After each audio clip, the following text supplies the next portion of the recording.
주께서 내 원수의 목전에서 내게 상을 차려주시고 기름을 내 머리에 부으셨으니 내 잔이 넘치나이다. 예, 반갑습니다. 그리고 죄송합니다. 목회자들은 몸 관리도 잘해서 건강을 잘 유지해야 또 맡은 일도 잘할 수 있는데 허리를 다쳐가지고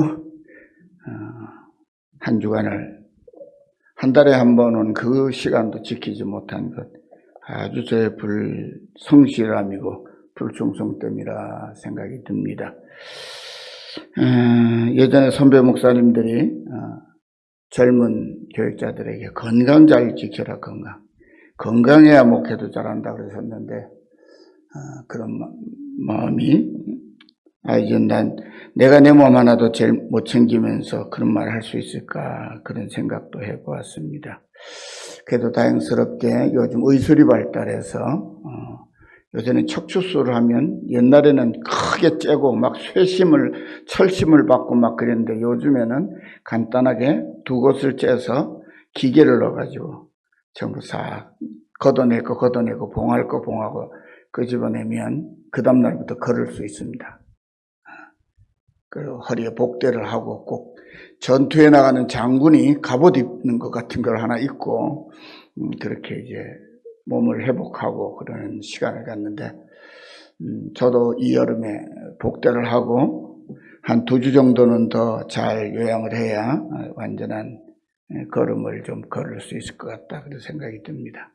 그러나 어쨌든 건강하게 회복할 수 있도록 또 베풀어진 하나님께 감사하고 염려하며 기도해 주신 성도님들의 기도에 감사를 드립니다.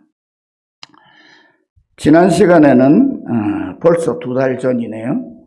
사망의 음침한 골짜기를 목자 인도하심을 받으며 성도들이 어떻게 통과하는지에 대한 말씀을 드렸습니다.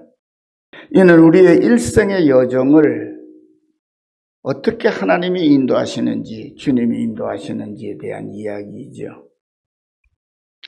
오늘 이 시간에는 하나님께서 당신의 양들인 우리에게 베풀어 주시는 넘치는 은혜에 대한 말씀을 함께 나누어 보려고 합니다. 우리가 오늘 함께 읽은 5절 말씀 다시 한번 한 목소리로 읽어보겠습니다. 시작. 주께서 내 원수의 목전에서 내게 상을 차려주시고 기름을 내 머리에 부으셨으니 내 잔이 넘치나이다. 할렐루야. 여기 2가지 선물이 있는 천국을 이야기하고 있는데 첫 번에는 뭐냐 하면 내게 상을 차려주신다 하는 거예요. 두 번째는 뭐죠? 내 머리에 기름을 부어주신다 하는 것이죠. 사랑하는 성도 여러분, 목자의 보살핌과 이끌어주심을 받아서 양들은 사나운 맹수들이 양의 생명을 노리고 있던 사망의 음침한 골짜기를 무사히 통과했습니다. 드디어 푸른 풀밭이 넓게 펼쳐져 있는 고원지대에 도착했습니다. 그 험한 골짜기를 거슬러 올라오는 동안에 양들은 목자의 능력 있는 보살피심을 받았습니다. 그래서 모든 양들이 먹을 것이 풍성한 고원지대의 푸른 초장에 이르렀습니다. 그야말로 떡 벌어진 밥상이 차려져 있습니다. 수많은 고통과 어려움을 견디어내며 힘에 겹도록 고생하며 올라올 만한 가치는 충분했습니다. 첫째로 그곳에는 풍성한 밥상이 준비되어 있었습니다. 여기 내게 상을 차려주시고 라는 말은 그 본래의 뜻은 베풀어 주시고 준비해 주시고 놓아두시고 그런 뜻입니다. 그런데 원어의 문법이나 이런 걸 우리 성도님들은 알 필요는 없지만 예전에 한번 참고서 말씀드렸죠. 히브리어에는 현재, 과거, 미래 그런 시제가 없어요. 히브리어는 완료, 미완료 2개 시제밖에 없어요. 그래서 제가 히브리어를 공부하면서 완료, 두완료밖에 없는 히브리어로 구약 성경을 기록했다. 굉장한 의미가 있습니다. 완료했다는 건 끝났다는 얘기고요. 미완료라고는 계속 이어진다는 거예요. 언제까지? 하나님이 끝났다, 다 됐다 그럴 때까지 계속 이어진다는 거예요. 그래서 오늘 본문에 상을 차려주셨단 말을, 그 상을 차려주셨단 말은 미완료를 써요. 그러면 그 고원지대의 목장에 베풀어 주신 푸른 풀밭, 밥상은요, 계속 차려진다, 이어진다는 거예요. 여러분, 우리 눈에 보이는 세상의 푸른 풀밭은 양들이 올라가서 싹 뜯어 먹어버리면 다시 자랄 때까지 거기서 먹을 게 없죠. 그게 다시 고원지에 내려오는 거예요. 그 들판에 있는 풀을 먹다가 들판에 있는 물 다 뜯어 먹고 나면 또 어디로 가요? 그것도 고산지 또 올라가야 돼요. 풀이 있는 곳으로. 그런데 여기 다윗이 노래한 시편 23편의 양들 앞에 펼쳐져 있는 푸른 밭은 하나님이 차려주셨는데, 베풀어 주셨는데 계속 완료된 게 아니고 미완료예요. 계속 영원토록 차려져 있는 밥상이라 그 말이에요. 무엇을 상징합니까? 우리가 이제 죽어서 하나님 나라에 들어가면, 다시 부활하여 하나님 나라, 주님이 예비하신 그 나라에 들어가면 우리가 영원히 배고프지 아니하고 목마르지 않을 밥상이 또 차려져 있다는 말이에요. 그러니까 지금 가난하다고 너무 서글퍼하지 마세요. 거기 가면 배 안 고파요. 화려한 옷이 없다고 아이고 부끄러워서 왜 하나 걱정하지 마세요. 거기 가면 주님이 입혀주시는 세마포 의의 옷이 있어서 낡지 아니하는 그곳으로 모두가 다 잘 입었니 못 입었니 이건 어디 제품이니 할 필요 없어요. Made in Jesus, Made in 예수. 예수님이 만들어주신 옷이니까 다 똑같아. 의롭고 깨끗하고 아름답고 영화로워요.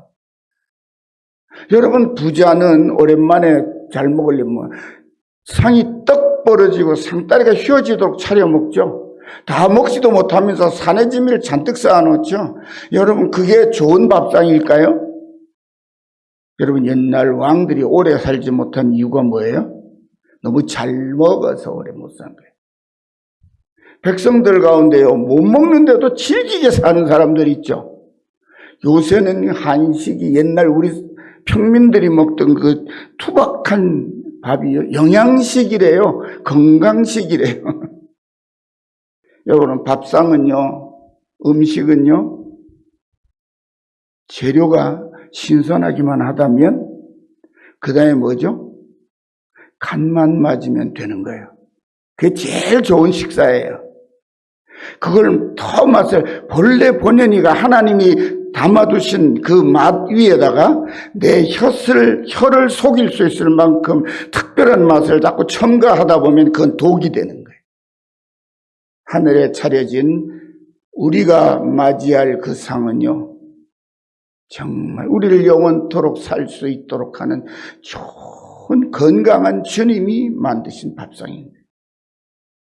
성도 여러분, 세상의 이치대로 한다면 목자의 보살핌을 받아서 살아남은 양들이 먼저 목자를 수고하셨습니다. 고생하셨습니다. 좀 편히 쉬십시오. 그리고 편하게 쉴 자리를 마련해 드리고, 그리고 마실 물도 갖다 드리고, 함께 밥상도 차려 드리고, 그게 도리죠. 그분의 수고로 사망의 음침한 골짜기를 통과해서 왔으니까요. 그런데 양들의 눈앞에 펼쳐진 광경은 목자가 아니라 양들을 배부르게 하기 위하여 차려진 풍성한 밥상이에요. 푸른 풀밭이 목자에게 무슨 소용이 있습니까? 여러분, 저는 이 시편 23편을 읽을 때마다 반복하는 게 뭐냐면요, 왜 그렇게 목자이신 주님이 고생하시는가 하면요, 자기를 위해서 고생하시는 건 하나도 없어요. 양들을 위해서 전적으로 희생하고 고생하시는 거예요. 그리고 마지막 차려놓은 밥상조차도 당신께는 아무 필요가 없어요. 그 양들 먹을 거예요. 전부 다. 더군다나 그 풍성한 밥상은 그때까지도 미련을 버리지 못하고 양의 생명을 노리며 뒤따라온 원수들이 지켜보는 앞에서 목자가 예비해 두신 밥상입니다. 원수들에게도 그 푸름을 받던 아무 소용이 없어요. 네 원수의 눈앞에서 내게 상을 차려주셨다고 다윗은 노래하고 있습니다. 음침한 골짜기에 숨어서 혹시나 하고 낙오하는 양의 생명을 노리던 맹수들은 목자의 몽둥이에 얻어 터지고 머리가 깨어져서 성한 것이 별로 없습니다. 얻어 터지기에 바빠서 양을 잡아먹기는 고사하고 도망쳤다가 그래도 혹시나 하고 미련을 버리지 못하고 뒤따라오느라 지칠 대로 지쳤습니다. 그래서 맹수들은 숨을 헐떡거리며 주림배를 바위에 깔고는 아쉽기도 하고 부럽기도 한 눈으로 멀리서 목자의 양들을 지켜봅니다. 이렇게 처참한 맹수들의 눈앞에 펼쳐진 광경은 그들에게는 아무 소용이 없는 오직 양들을 위해 펼쳐진 넓고 푸른 풀밭이었습니다. 그들이 지켜보는 눈앞에서 양들은 드넓은 풀밭을 이리 뛰고 저리 뒹굴면서 마음껏 배를 채웁니다. 참으로 부럽게 한량없는 모습입니다. 그 모습을 보고 있자니 원수들은 상처와 함께 허기진 배가 너무 고통스럽습니다. 그렇게 맹수들이 보는 가운데 양들에게 펼쳐져 있는 풍성한 풀밭은 전적으로 목자가 수고한 결과로 마련된 밥상입니다. 우리가 주님이 인도하시는 천국에 올라가 영원한 생명의 양식을 받을 때 우리를 넘어뜨리고 그렇게도 따라오던 원수마귀는 처참하게 무너져 있을 것입니다. 예수님은 요한복음 10장 10절에 도적이 오는 것은 도적질하고 죽이고 멸망시키려는 것뿐이요 내가 온 것은 주님이 온 것은 양으로 생명을 얻게 하고도 풍성히 얻게 하는 것이라고 말씀하셨습니다. 사랑하는 성도 여러분, 우리의 선한 목자이신 예수님은 우리에게 풍성한 생명의 밥상을 차려주시려고 이 땅에 오셨습니다. 그리하여 원수 대적마귀에게서 우리를 지켜주시고 당신의 목숨까지 십자가에 내어주심으로써 우리에게 영원한 생명을 주셨습니다.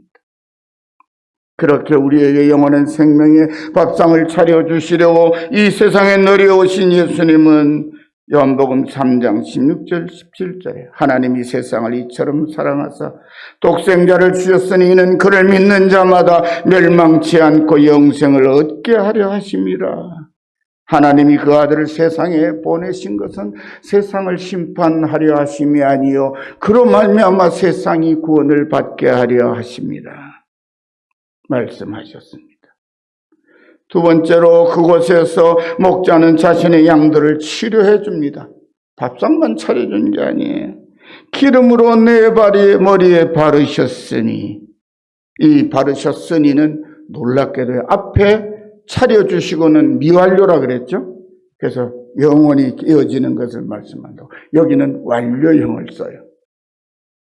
기름으로 내 머리에 바르셨으니 내 잔이 넘치나이다 할 때 여기 바르셨으니 다른 말로 하면 깨끗게 하셨다 그런 뜻이에요.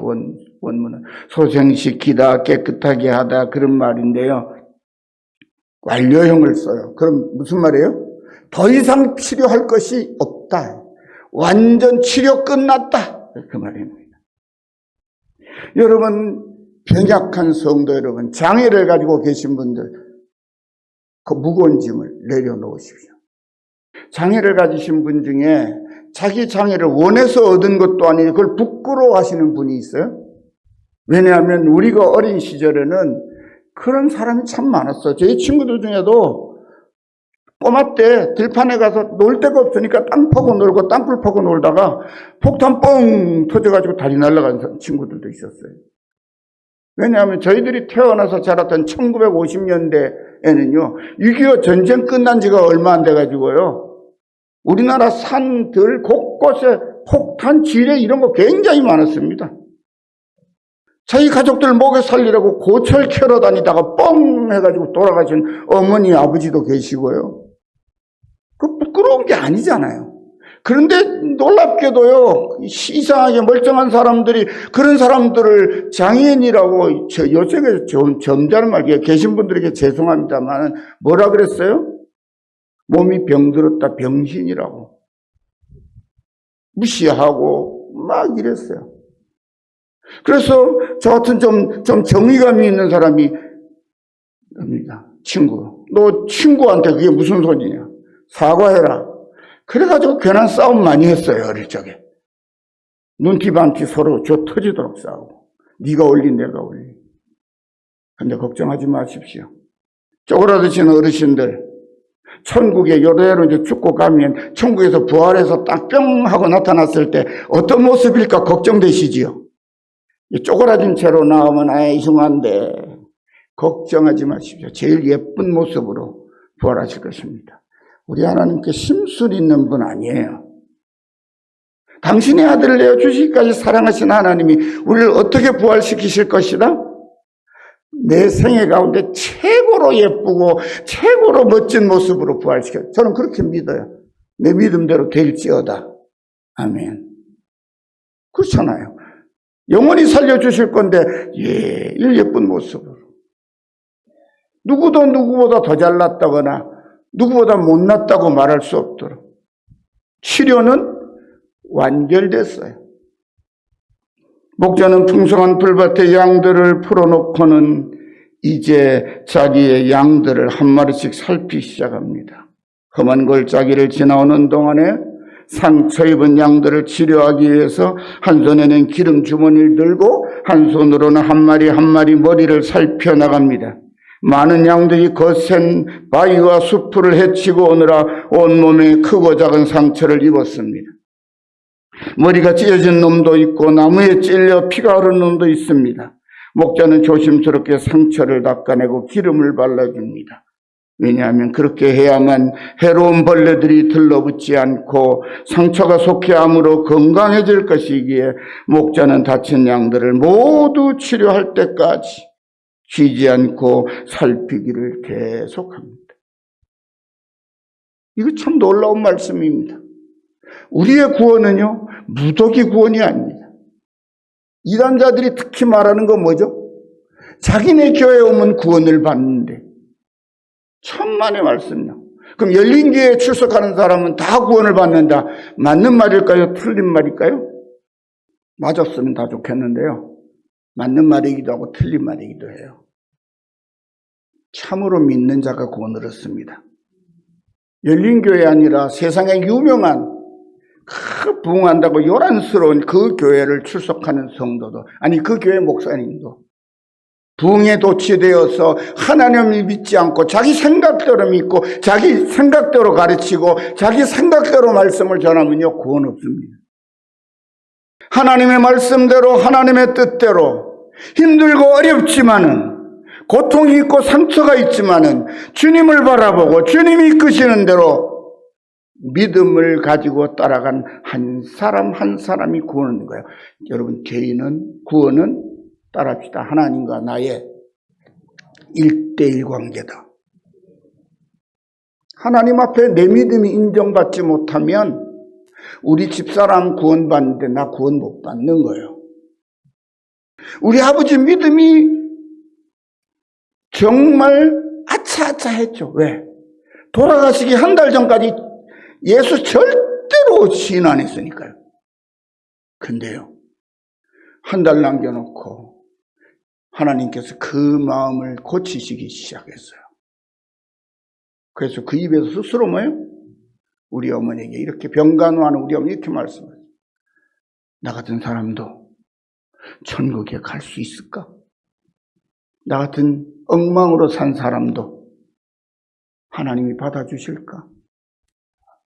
우리 어머니 정신이 그렇고 말고요. 그렇고 말고요. 누구든지 주를 믿으면 구원을 받으리라. 그러니까 아버지가 당장에 말해요. 동생을 불렀어요. 가서 내가 언젠가 본 게 있는데 부활 그림 있는 거. 여러분 한 번씩 보셨죠? 부활의 광경을 그림으로 그려놓은 거예요. 그거 하나 사오너라. 그래가지고 당시 누워 계신 벽에다가 물이나 입 말리려고 물도 못 마시고 음식은 아예 못 먹으신 한 달 반 정도, 그 전부터 하면 2달 정도 그러시고 돌아가셨어요. 그런데요, 부활에 사진 그림 붙여놓고 병실에 그쪽 바라보고, 여러분 말기암 환자 전신에 화음이 퍼지는데 신음소리 가끔가다 끙끙 한두 번씩 내고 버티시는 거예요. 견디시는 거예요.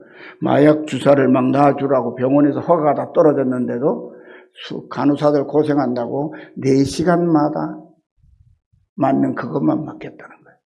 그리고 상했던 마음들, 서로 상처 주었던 사람들 다 화해하고 깨끗이 정리하고 그렇게 선하고 아름다운 모습으로 임종하셨어요. 그 임종을 제가 지켰다는 거 아닙니까?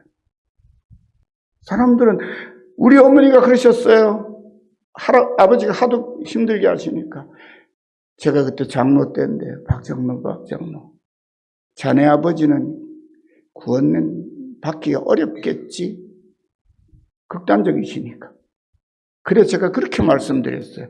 저도 그런 생각이 가끔씩 들면서도 그래도 살아있으면 희망이 있습니다. 아버지 아직 살아계시니까 회개할 시간이 있습니다. 단정하지 말고 기도합시다. 근데 그렇게 됐어요. 알아주다. 믿음의 기도대로 이루어지는 것입니다.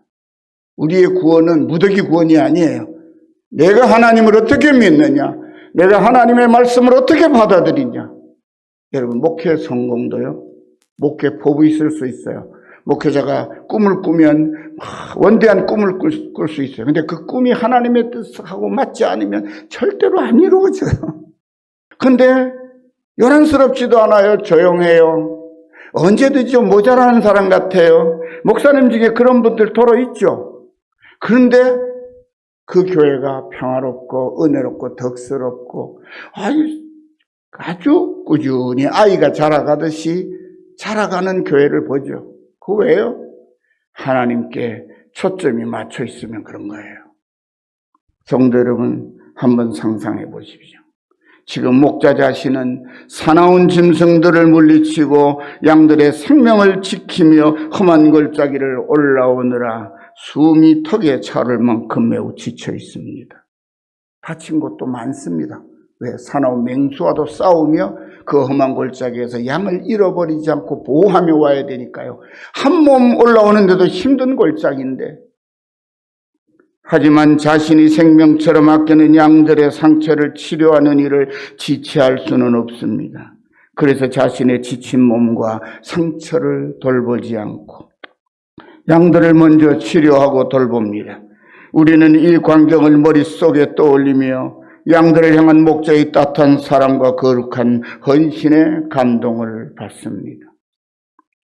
사랑하는 성도 여러분, 이와 똑같이 저와 여러분은 우리의 구원을 위하여 자신을 조금도 돌아보지 아니하시고 오히려 죄인된 우리를 위하여 당신의 생명을 놓으시며, 아버지여, 저희를 사하여 주옵소서, 자기 하는 것을 알지 못함이니이다 라고 아버지 하나님께 간구하시는 십자가의 주님 예수 그리스도의 한없는 사랑과 은혜를 입은 그야말로 복되고 귀한 주님의 양들입니다.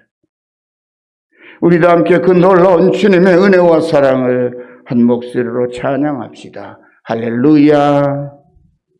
사랑하는 성도 여러분, 이사야 선지자는 예수님이 우리를 대신해서 받으실 고난과 희생을 가리켜 이사야 53장 5절 6절에 이렇게 예언했습니다. 그가 찔림은 우리의 허물을 인함이요 그가 상함은 우리의 죄악을 인함이라. 그가 징계를 받음으로 우리가 평화를 누리고 그가 채찍에 맞음으로 우리가 나음을 입었도다. 우리는 다 양 같아서 각기 제 길로 갔거늘 여호와께서는 우리 무리의 죄악을 그에게 담당시키셨도다. 할렐루야. 사랑하는 성도 여러분, 신선한 풀로 주린 배를 채우고 다친 상처를 깨끗이 고침받은 양들은 배부르고 편한 만족함과 행복에 겨워서 푸는 풀밭을 뛰어다니며 모두가 맑은 소리로 높이 노래합니다. 음메 음메. 근데 그걸 다윗은 어떻게 표현하니까 내 잔이 넘치나이다 라는 말로 표현했어요. 그런데 또 죄송하지만 히브리 원문을 보면요, 여기 동사나 서술어가 아니에요. 두 개의 명사로 돼 있어요. 하나는 내 잔, 하나는 넘침. 내 잔 넘침. 복잡하지 않아요. 이렇게 단어를 쓰는 이유가 뭘까요? 벅차오르는 감격 때문에 말을 길게 끌 수가 없어요. 내 잔 넘침. 어떻게 이런 일이 있을 수 있지? 조금 전까지 내가 죽을 고생을 하며 이러다가 죽을 수도 있겠다고 두려워하며 생명을 무지할 수 있을까? 다친 상처가 아파서 쩔쩔거리며 그렇게 올라왔는데 올라와 보니까 모든 게 다 끝났어요. 푸른 초장은 넓게 펼쳐져 있고 목자 되신 주님이 나를 치료하시는 거예요. 근데 치료하시는 순간에 다 나와버렸어요. 더 이상 내가 기대할, 바라고 요구할 것이 없어요. 모든 것이 넘치는 하나님의 은혜예요. 그래서 그냥 내 잔 넘침 끝.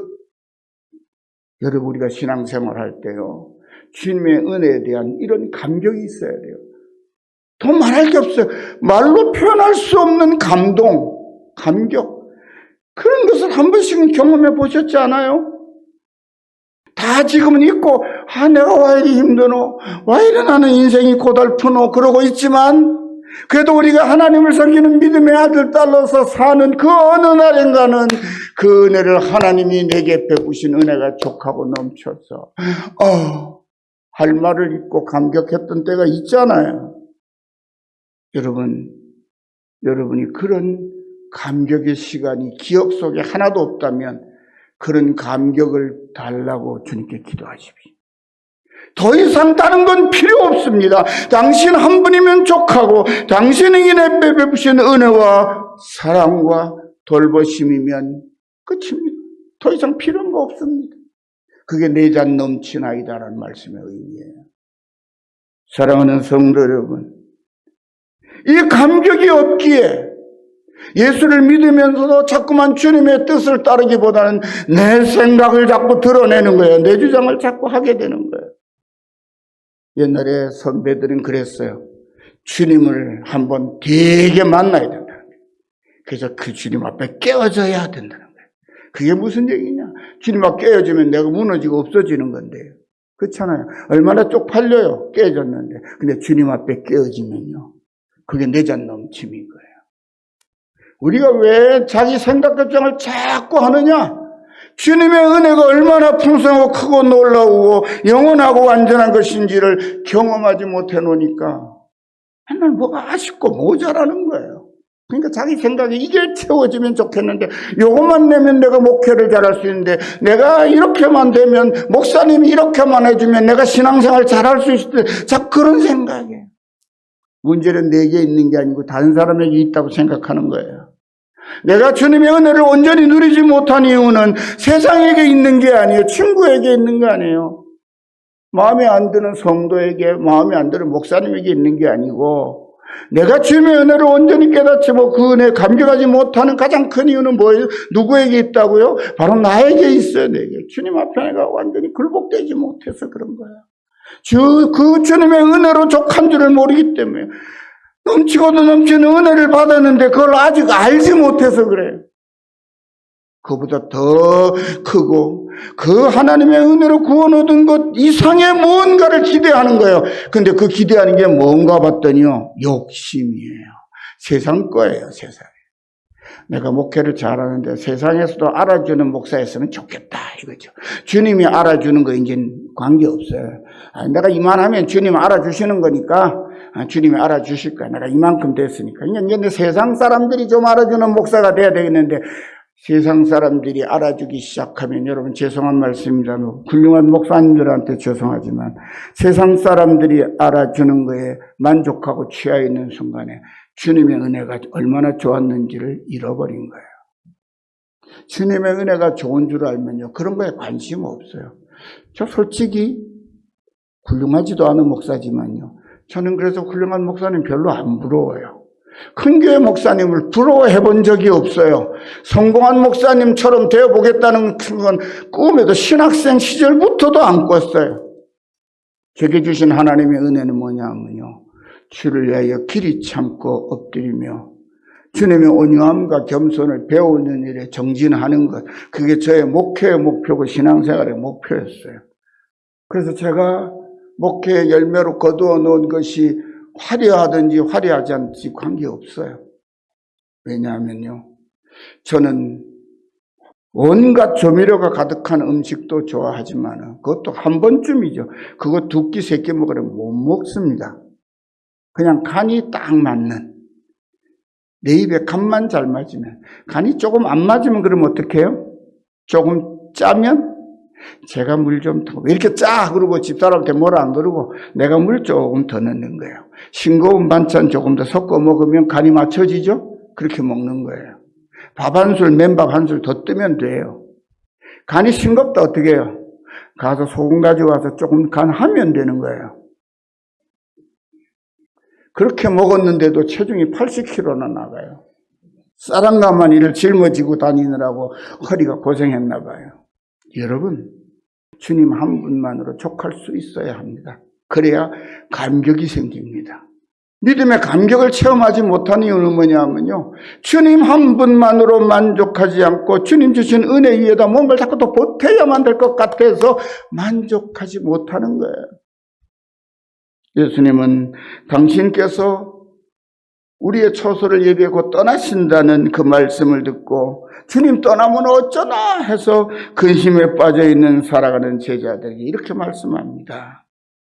요한복음 10장 1절에서 3절입니다. 너희는 마음에 근심하지 말라. 하나님을 믿으니 또 나를 믿으라. 내 아버지의 집에는 거할 곳이 많도다. 그렇지 않으면 너희에게 일렀으리라. 내가 너희를 위하여 거처를 예비하러 가노니 가서 너희를 위하여 거처를 예비하면 내가 다시 와서 너희를 내게로 영접하여 나 있는 곳에 너희도 있게 하리라. 할렐루야. 그렇습니다. 주님이 예비하신 그 집, 하늘의 푸른 초장, 치료가 완전히 끝나서 더 이상 치료할 것이 없는 주님이 만들어주신 아름다운 의의 옷 입고 주님께서 우리를 가장 예쁜 모습으로 부활하게 하신 그 모습으로. 그리고 요한복음 14장 6절에서는 이렇게 말씀합니다. 내가 곧 길이요 진리요 생명이니 나로 말미암지 않고는 아버지께로 올 자가 없다. 그렇습니다.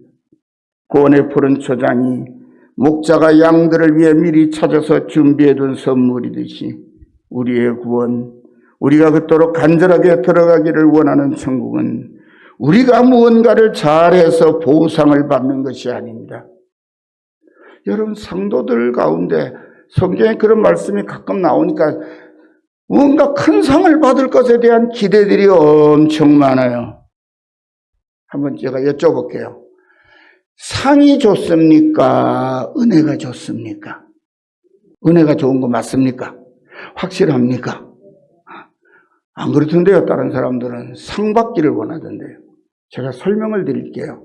왜 은혜가 여러분의 마음이 하나님 것이 얼마나 귀한 것인지를 말씀드릴게요.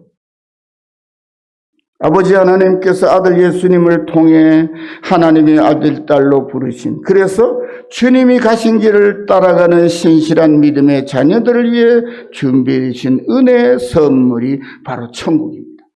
뭐라고요? 은혜의 선물이에요, 선물.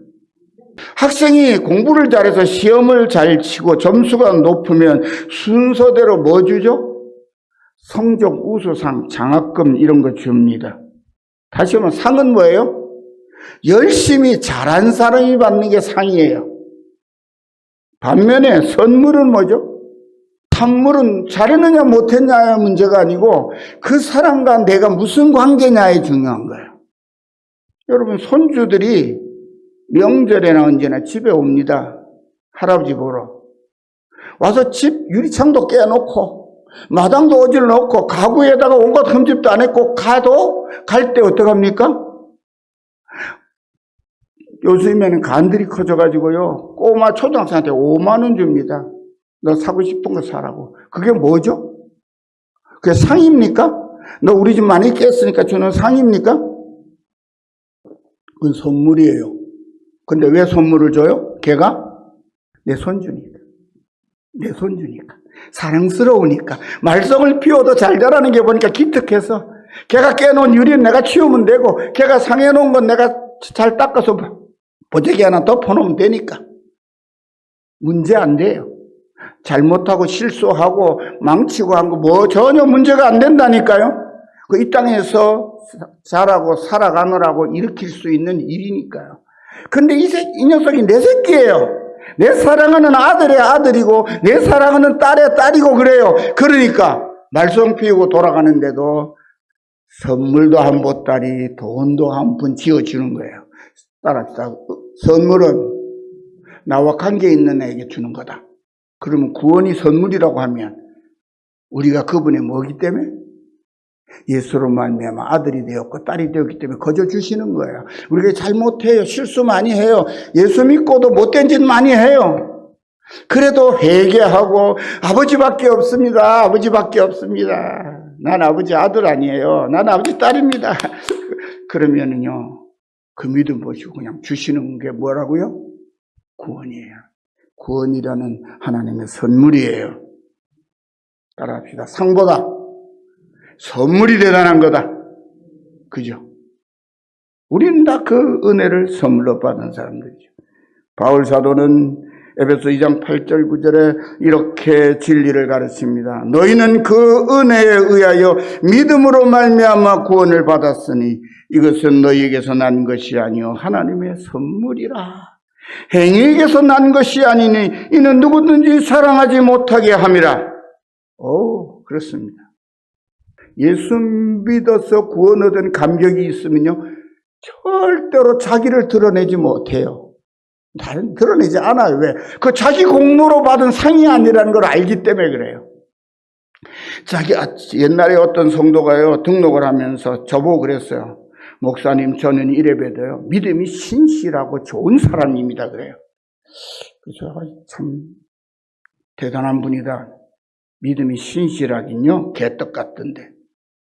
그 다음부터 자기가 전에 있던 교회 목사님 허물 막 계속 나만 만나면 그러면 내가 좋은 목사님이 됩니까?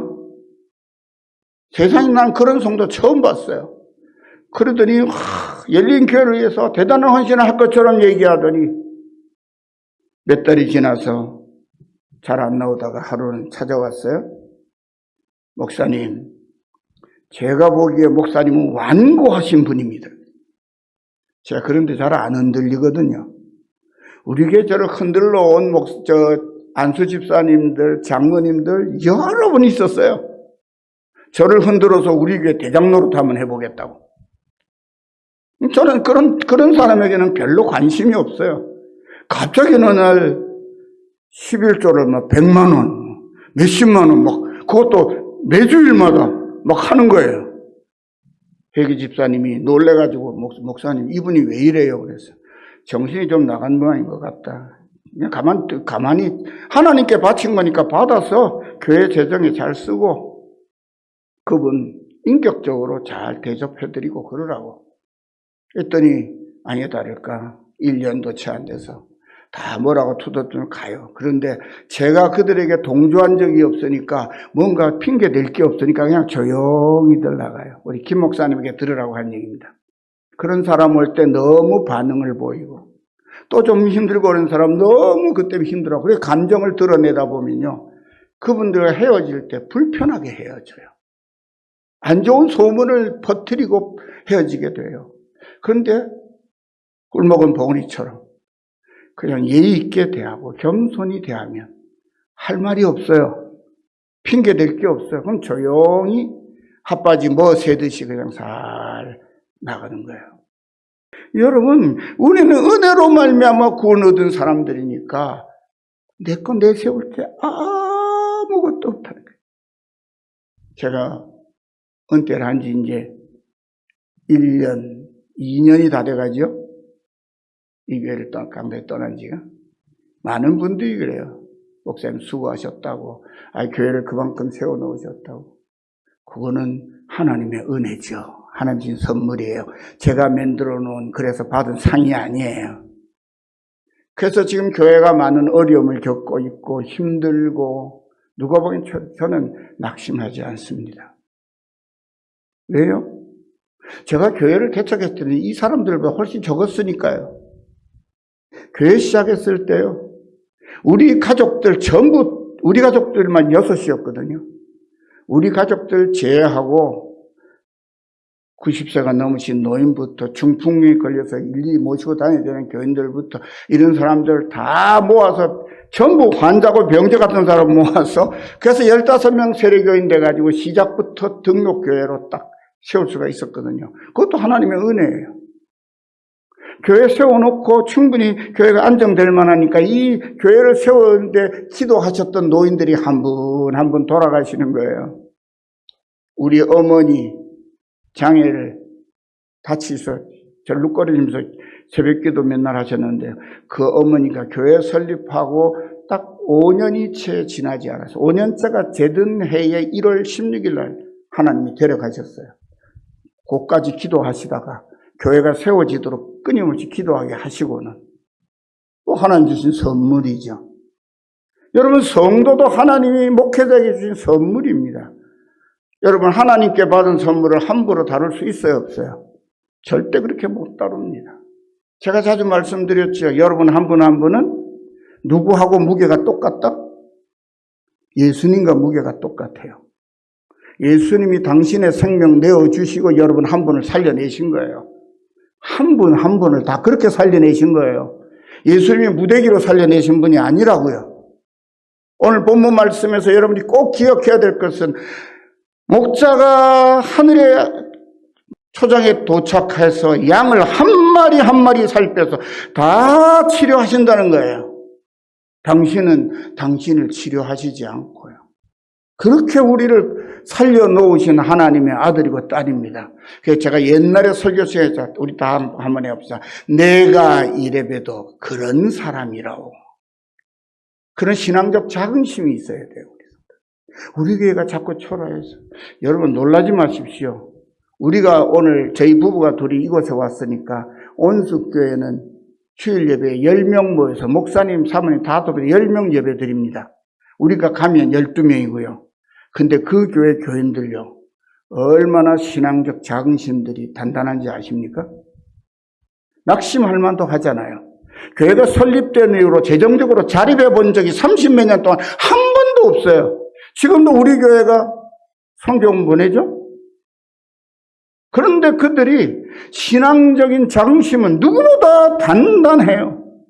그래서 그 교회에서 자란 아이들이 도시에 나가서 자립하고 생활하면서 본 교회, 그 떠났던 교회 위에서 헌금을 보내오는데 그 헌금이 적지 않습니다. 온숙교회 출신이라는 데에 자긍심을 가지고 있어요. 여전히 그 교회는 미자립 교회인데도 불구하고. 그러면 지금 열린 교회가 이 어려움에 다시 일어서는 비결은 뭐예요? 하나님의 선물을 기대하고 우리 목사님도 우리 성도님들도 우리 재직들도 전부 다 뭐예요? 시선을 어디에 둔다? 우리를 하나하나 치료하시고 영원한 생명의 양식으로 먹이시는 그분께 우리의 시선을 고정하는 거예요. 그분 바라보는 거예요. 그러면 내 잔이 넘치는 겁니다. 우리 복음송 한 장 하나 할까요? 내가 할 수 있는 것은 반주 좀 해줘요. 시작. 내가 할 수 있는 것은 오직 감사와 기도. 두 손을 높이 들고 주께 찬양하네. 한 번 더. 내가 할 수 있는 것은 오직 감사와 기도.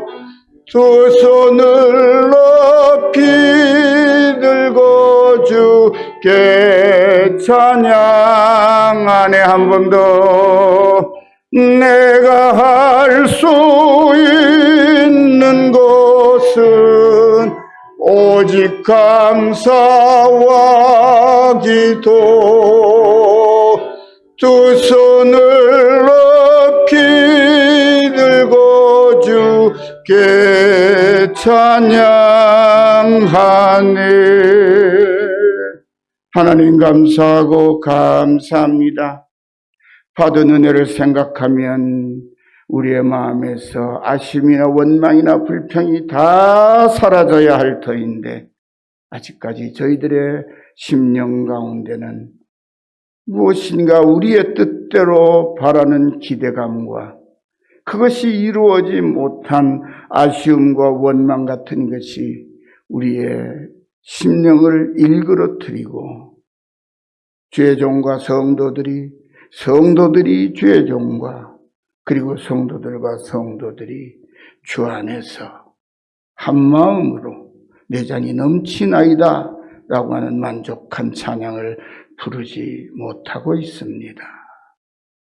우리의 심령 가운데 주로 말미암아 오는 구원의 감격과 감사가 넘쳐서 모든 것이 주의 은혜 안에서 완성된다는 믿음을 가지고 주의 뜻 앞에 겸손히 순종하며 서로가 서로를 믿고 사랑하며 존중하며 함께 이 어려운 사망의 골짜기들을 승리의 길로 잘 닦아나가는 아름다운 우리 열린 가족, 주의 종과 성도들과 모든 믿음의 형제, 자매들, 자녀들이 다 되게 하옵소서. 이곳에 25년 전에 주님께서 저희를 부르시고 주님의 교회를 세우게 하시고 그 교회를 세우는데 많은 양들인 성도들의 헌신과 수고가 있었습니다. 그 수고 헌신의 상으로 주신 구원이 아니라 상 받은 하나님의 자녀들로서 감사와 감격으로 헌신한 것을 저희들이 다시 한번 되새기게 하시고 그와 같은 아름다운 충성된 헌신이 온유함과 겸손한 섬김으로 드러나게 하시고 열매 맺게 해 주옵소서. 모든 말씀을 예수님의 이름으로 간절히 기도드리옵나이다. 아멘.